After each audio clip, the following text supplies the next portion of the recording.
Hai, setelah sebelumnya kita bahas konfigurasi elektron kulit atau Bohr, kita bahas sekarang konfigurasi elektron subkulit atau mekanika kuantum. Inti dari konfigurasi elektron ini sebenarnya kita nanti punya elektron yang ditempatkan pada masing-masing kamar atau yang nanti kita sebut sebagai orbital. Nah, sekarang kita bayangin kalau misalnya kita punya 3 kamar nih, kita punya elektron di sini. Ini pintu. Maka elektronnya masuk ke kamar nomor berapa dulu? Tentu saja elektron akan masuk ke kamar pertama, kedua, kemudian nanti baru ketiga. Ini cara mudah bayangin konfigurasi elektron ini ya. Nah, aturan-aturan dalam konfigurasi elektron ini diatur berdasarkan aturan Aufbau, larangan Pauli, dan aturan Hund. Nanti kita bahas satu persatu. Yang pertama, kita ke aturan Aufbau. Di sini elektron itu akan menempati orbital dengan tingkat energi terendah ke tingkat energi yang lebih tinggi sesuai arah tanda panah. Arah tanda panahnya kemana?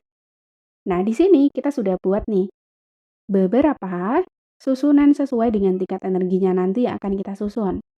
Ada 1S, 2P, 3D, dan seterusnya. Angka 1 ini menunjukkan kulit, dan S, P, D, F ini adalah subkulit. Nah, kemudian urutan tingkat energinya itu seperti ini.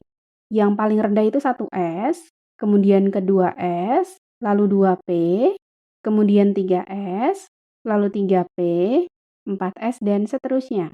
Nah, tanda panahnya seperti ini ya. Berarti dimulai dari 1S, 2S, 2P, 3S, 3P, dan seterusnya. Lalu kita ke aturan kedua. Ada larangan Pauli. Ini menyatakan bahwa di dalam satu atom itu nggak boleh ada 2 elektron dengan 4 bilangan kuantum yang sama. Artinya apa? Dalam satu kamar atau satu orbital, kalau diisi dengan penuh elektron, harus dengan arah spin yang berlawanan. Jadi nanti di satu kamar atau satu orbital, kita akan menggambarkan elektron yang diwakili dengan spin. Spin itu tanda panah ke atas dan ke bawah. Berarti di sini ada 2 elektron dalam satu kamar atau satu orbital dengan arah spin ke atas dan juga ke bawah. Sehingga di sini kita akan menemukan maksimal elektron yang ada pada masing-masing subkulit, yaitu S ada 2 elektron, P ada 6 elektron, D ada 10 elektron, dan F 14 elektron. Kalau satu kamar atau satu orbital isinya 2 elektron, berarti kan subkulit S ini punya satu kamar atau satu orbital. P berarti ada 3 kamar atau 3 orbital. D 10 elektron berarti di sini ada 5 kamar atau 5 orbital. Dan F ada 7 orbital. Selanjutnya kita ke aturan Hund. Pada aturan Hund ini, elektron mula-mula akan menempati orbital secara sendiri-sendiri dengan arah spin yang sama sampai setengah penuh. Baru kemudian berpasangan. Maksudnya itu apa? Contohnya, misalnya kita punya subkulit 2P. P itu kan maksimal terisi 6 elektron, misal kita isi penuh. Ingat, 2 menunjukkan kulit, P itu subkulit, dan nanti jumlah elektronnya kita tulis seolah-olah sebagai pangkat di sini. Jadi 6 ini menunjukkan jumlah elektron. Maka kalau kita gambar kamar atau orbitalnya itu seperti ini. P sudah kita bahas sebelumnya, dia itu punya 3 orbital atau 3 kamar. Penggambaran kamarnya digabung seperti ini ya. Kemudian, kita ke pengisian elektron. Kita punya 6 elektron. Maka pengisian elektron itu dari kiri, kamar paling kiri ini, dengan arah spin ke atas. Kita isi setengah penuh sampai ke kanan. 1, 2, 3. Nah, ternyata kurang 3 lagi. Maka 3 lagi kita kembali ke kiri dengan mengisi pasangannya, yaitu arah spinnya ke bawah. 4, 5, 6 gitu ya. Jadi nggak boleh nih pengisiannya seperti ini misalnya. 1, 2, 3, 4, 5, 6. Ini salah ya. Harusnya pengisiannya dari arah spin atas kita isi setengah penuh, kemudian kita kembali lagi untuk mengisi pasangan. Oke, setelah kita tahu 3 aturan dalam konfigurasi elektron, sekarang kita sudah siap nih untuk melakukan konfigurasi elektron. Kita ke contoh soal. Tentukan konfigurasi elektron subkulit, kulit, dan diagram orbital dari Fe dengan nomor atom 26. Nah, ini merangkum beberapa konsep ya, tentunya dari konsep kelas 10 juga nih. Nomor atom itu kan menunjukkan jumlah proton. Saat Fe di sini netral, maka jumlah elektron sama dengan proton, yaitu 26. Untuk apa? Ya tentu untuk melakukan konfigurasi elektron kita membutuhkan jumlah elektron. Berarti konfigurasi elektron subkulit, yaitu menggunakan SPDF ini adalah kita urutin satu persatu nih.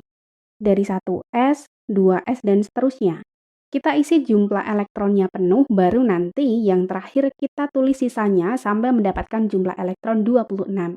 1s tentu isinya penuh yaitu 2 elektron, kemudian 2s terisi penuh yaitu 2 elektron, lalu 2p. P itu terisi penuh 6 elektron.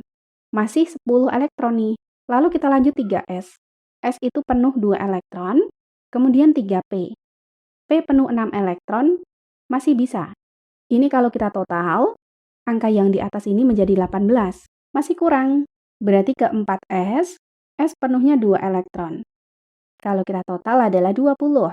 Lanjut ke 3D. Apakah 3D ini terisi 10 elektron? Ternyata tidak. Karena kalau kita total, kalau 3D terisi penuh, berarti kan menjadi 30 nih, berlebih. Sedangkan yang kita butuhkan hanya 26. Maka kita hanya membutuhkan 6 elektron lagi.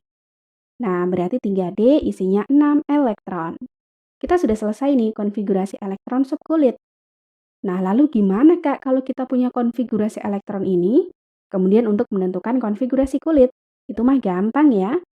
Kita kan sudah tahu nih angka di depan ini menunjukkan kulitnya.